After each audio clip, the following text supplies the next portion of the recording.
Hey, what's up, you guys? We're here in the dressing room for the headliner tonight. It was a great show with Mr. Keith Washington. He definitely lit up the stage. And I believe this brother, as I paid quite close attention to his performance, showed the art of using his voice as an instrument. Mr. Keith Washington, thank you for being here today and coming out to Queens and giving us some classic soul. How's it feel to be you right now? It feels good, man. It always feels good to be me. High, lows, and drama. It's still me, you know what I mean? But, you know, it's not what you go through. It's how you come out of it. And right now, I'm glad I pulled this off, considering that I was just getting over a cold and whatnot. Okay. But at the end of the day, you just go on what you know what I mean? And we put it out, and it was good, and enjoyed it. People enjoyed it, and I'm happy to be here in Queens, man. Now, in the 90s, you were, in my opinion, in the opinion of a lot of different people who are fans of your music, like the 90s reincarnation of a mixture between Marvin Gaye and Teddy Pendergrass. How does it feel to be compared to or put in the same sentence as those legendary crooners who basically mesmerized the ladies with their voices? Wow, that's a compliment, first of all, and for them to have shoulders such as a guy like me to be able to stand on them and learn from them is a blessing too. I mean, they help pave the way for what we do. Mm-hmm. Myself, Keith Sweat, different artists that's out there, right. Johnny Gill, all of us. You know, I'm pretty sure we all learned from these icons, you know. And it's amazing. You should mention Teddy. He's been like a mentor of mine for many years. And Marvin, I met him one time in my life as a young kid. Wow. But I had the opportunity to play him in the play called My Brother Marvin. Nice. That his sister Zeola Gay wrote. And they often say that I remind them of their brother Marvin in many ways, not just performing him, but just in my everyday walk of life and being around them. Mm-hmm. So it's a compliment, man. There's only one Marvin, and there's only one Teddy. And what we do is pick up things from these people and learn from them, you know, from their professional career as far as music. Personal life, every individual have to go through that themselves. Right. But musically, it's a pleasure to be compared to them. It's a funny story. When I was first nominated for a Grammy, I was very excited about it. I think I just came off from winning a Soul Train Award. Right. And I was very excited about the Grammys. If anybody know anything about the Grammys, it's very tough to even be nominated. Yeah. Well, not nowadays. Well, yeah. But back in the day when talent, it was very tough. The board was different. It was basically all white, you know. Absolutely. And this particular time, me being my first time nominated, why am I in the category with all these male singers that I admire? Peter Bryson, Jeffrey Osborne, Teddy Pendergrass, Luther Vandross, Barry White, all my icons that I loved. Right. I didn't have a chance in winning, but I didn't give a damn if I won or not, because being in that presence of these generals, you know what I mean? Right. And these captains, man, but of course Luther won, but it was just a pleasure, man, of seeing people that I love the most and I've learned from to be in that category. I won, as far as I'm concerned. Of course. You know? Well, let me say this. You said there's only one Teddy Pendergrass. You said that there's only one Marvin Gaye. Well, brother, there's only one Keith Washington. And tonight, you know, you brought the house down. Not just the ladies, but the fellas loved your performance. It's a wonderful thing when you make music that transcends time, and you can, with your voice, take people back to a point in their lives where they remember, you know, a happy moment or maybe even a sad moment. I want to ask you a question. What was it like working with the beautiful and extraordinarily talented Shantae Moore? It was cool, man. She's truly like my little sister, man. I mean, if you saw us together, you would probably just laugh, because we're so humble toward each other, but yet so silly toward one another as well. We respect each other's talent, but we also love each other's emotion, or where we come from, our spirituality. Just everything about her is real, and I respect it, although we clown each other all the time. I mean, there's times we have concerts and we're doing our duets, and I'm singing and she's doing the most silliest faces that the audience can't even see. Right. And we would see who can break character. I mean, it would be the craziest stuff. But at the same time, it's beautiful. I mean, I've known Sean since the beginning of time.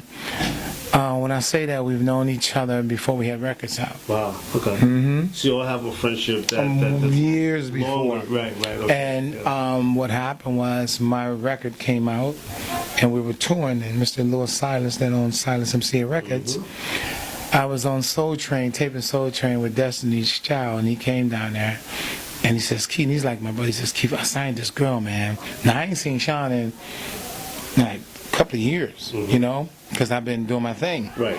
And he said, I signed this girl, man, and make a long story short, he said, she's in the green room, man. You may know her. You know, he knew I know her, but it was a surprise because Sean told I know, that's like my brother.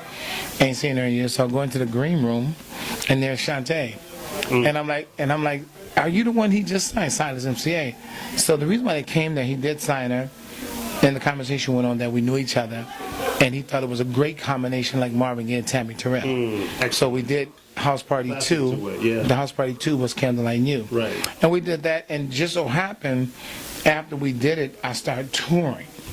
So as she working on the album, I'm touring. So what better? And the record was like in the top 10, Huge. with no video. Huge. And that was politics, but no video, and the record was soaring. So the record got in the top 5. We had that put on tour, and the way my stage was set up, we set a stage up where when we got to that song, she was way at the top. You know, we had this ramp built, she's way at the top and all black, and all the stage was black with lights like this going down the stairs, and when we got the Candlelight, you couldn't see her but a silhouette. And because she's attractive, you knew the men and the women was going to like her because she's a likable individual. Correct. She came down them stairs, man, and as she came down the stairs, you saw more of her face, more of her face, more of her face. And then when she got to the top of the stairs, Mike, man, listen, she was like awesome. And she toured me for a while, and that helped set her record up, you know. Okay. But she's like my sister. We got something coming out on my new record, and we're very excited about that. But I love her to death. Candlelight and You was probably the best known duet. Let's say one of them. But we discussed this before this interview that my favorite Keith Washington song, period, is "I Love You." Yeah, man. Beautiful album cut that when I was in my early 20s, late teens, I played it over and over and over and over. I'm going to give you the mic because I want you to talk to me about that record. What was it like recording that record? That was, Candlelight You was easy. First of all, people don't realize Shantae wrote Candlelight You. She wrote that and produced that with Laney Stewart. We were in the studio together, you know, from ad-libs, and we did it all together. I Love You, now we become both successful. Right. So now it's very difficult to get us in the studio together. Right. So I went in to cut my part, and she had to go. When I cut my part, she had to go around. No, she had cut her part first. When I flew in off the road, I went in and cut my parts, and I had to ad-lib around her ad-libs. You know what I mean? But overall, man, it was very interesting, very exciting. A lot of people don't know that Shanice Wilson wrote that song. I didn't know that. Shanice Wilson wrote I Love You. And let me tell you, brother, had you heard the demo that she presented? It was just her singing I Love You. It was not even considered a duet. Okay, it was just a... They converted it, from what I know, to a duet. But when I tell you Shanice Wilson put her foot in this song, she put her foot in this song. Great record. With Shantae doing, because I know Shantae's a star at this time, so is Shanice Wilson. But the world know Keith and Shantae. Right. And second thing, Shantae is going to make it her, and that's what she did, and she killed it as well. It was a great record, man. I'm glad to, know that you're still, after all the time, because, the music industry has transitioned. It's crazy, the talent pool, a lot of times when I interview recording artists, I know you guys got to keep it humble, and you got to keep it, cool. I'm going to say that the talent pool has gone to the dogs, especially in R&B. That's just my opinion. You talk to, though. I mean, some people are just right out raw. And I tell you, everybody sounding like, the music sounding like there's no originality. And I say the same shit. It's no big deal. Okay, thank you. No. So Keith Washington and High Five actually agree with me on camera. And I understand something. There's nothing wrong with that. We all learn from somebody. Right. You know, we all got some things from somebody. And, I mean, they all learn from Michael Jackson. Those that sound like, you know, you can tell they learn from Michael. Right. They're not Michael, but they talented within the era where they are. Yeah, I mean, Usher was a good associate of mine. Love him to death, man. Bad brother. Can't hate on him. Right. But everybody have, during their era, they mentor. Right, exactly. You know, and so I don't hate on any of it, but at the same time, where's the originality? Right. See, back in the day, we'll hear a song and we'll take some out of it, but we are totally flipping and creative. And I'm speaking of, let's not just say, because melody, the majority, 95% of melodies out there is different. Right. But the artist emulates or sound like somebody else in a sense. Yeah. But it's themselves. It's the production that gives you 16 all that stuff. Every instrument basically sounds the same. Right. So what happens is we tend, I mean, if you took every vocal off every track today, okay, and listen to them, you say, oh, that shit sound the same as this person. That's not, because the tracks, because everybody want those 16ths. Yeah. Everybody want this, everybody, and there's no really originality stuff.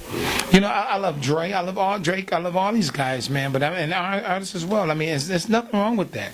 If that shit's paying your bills and you getting paid, do your thing. It is what it is.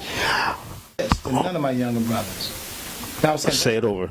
now I said, that's not a diss to none of my young brothers that's out there, because we all learn from somebody. Right. And there's somebody, trust me, that's learning from Usher, that's learning from Chris Brown, that's learning from these little young icons out there today. But I just wish, this is just me personally, I just wish a lot more of them would learn from you. I'm going to say this, More brother. originality. More originality, and as a songwriter, I'm a writer, and so I respect lyrics, and I respect passion. And a very dear friend of mine, Renee Lynch, and I were watching your performance, and we both had to agree that you were able to stand there with a microphone and entertain with your voice, with your charisma, and with your diction.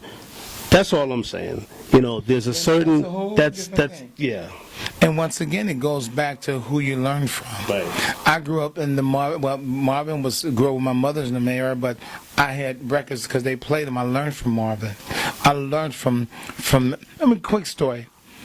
When I was young, I was in a group. We drove to Philadelphia International, hoping to get a record deal from Philadelphia International. I was like 18 years old, 18, 19, somewhere around there. And I was 17 actually. Okay. And me and the Spider-Man group out of Detroit, we drove to Philly. No appointment. This is The old-fashioned way. this old gangster, hoping that we run to whoever we thought was famous to get us in. Right. Just happened, I think it was Bunny Siegler or Tom Bell. One of them was coming out. Okay. And we bum rushed him. And for some, and he didn't trip. He said, "Y'all come on in." And we was like, "Damn, it's working." We talked to him. That's when the TP album had just came out. It wasn't released yet. Right, okay. And I wanted a copy of that album, right? Because I saw him in his office. So we talking. I'm just going to show you how things transit and things work. So he heard the CD. He said, "I love y'all. Y'all got a great sound. Who's that guy?" And I was doing, and they said it's him. I was the youngest one in the group. They was all like about 5, 6 years older than me. Okay. And they said it's him. He says, "You got a great voice." He says, "Obvious who your mentor is." He says, "But there's something in that voice that you're not releasing, and it's you." Wow. I was like, well, this is all I know. I mean, you know, but so what I did as an artist that took that at heed, because there's already a Teddy Pendergrass. Right. Even though I'm a baritone, second tenor, and first natural, my baritone is obviously natural. It's I've been so many places. It's just naturally that. Right. So many things, none kinds. You know, I mean, it's just that. You know, and learning from all these icons, I put them all in one with me. But here's the deal. He said, there's already a Teddy Pendergrass. Right. He said, there's obvious that's your mentor, but there's something in you that's incredible that you have to release. So what I did, because I was such a fan of Teddy's, there's not a song or run or riff. Even when I'm not doing him, I find myself there because I learned from him. Right. I went home and said, how do I get out of this whole Teddy thing? Well, what I did is start listening to people like Phyllis Hyman.